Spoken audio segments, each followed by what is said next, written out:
Difficulty falling asleep and difficulty staying asleep are almost different problems, and they have almost completely different solutions.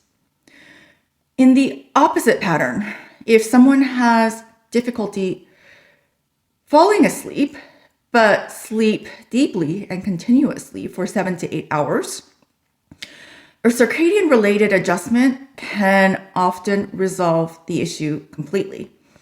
And the challenge with early wake-ups or short sleep is that there is not a single cause or a clear single solution.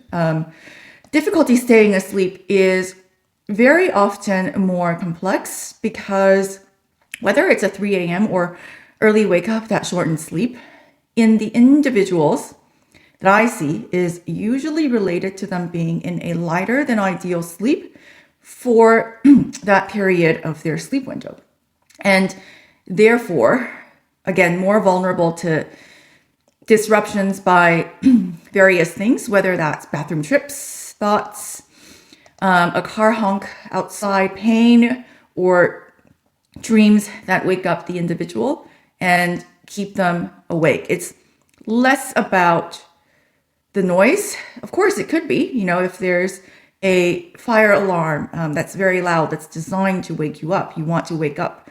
But if it's a small honk that's creating a larger awake period, then that is more about one's internal state than the noise itself.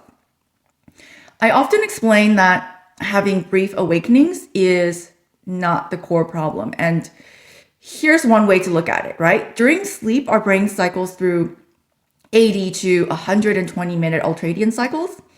And at the end of each cycle, as well as during transitions between sleep stages, the brain has brief arousals on the order of seconds to minutes. And many of these aren't remembered, but it is during these moments that one becomes vulnerable to triggers that can turn a brief arousal, a brief normal arousal that normally occurs during sleep, to wakefulness and alertness. So at the end of the day, it's the fact that one gets woken and can't easily fall back asleep. It's not the drinking too much water that caused the peeing. It's not the life responsibilities causing the thinking or the dream that is the problem. It is being easily woken up and then can't fall back asleep. So if you pop awake briefly and fall back asleep fast, that often can fit typical sleep architecture.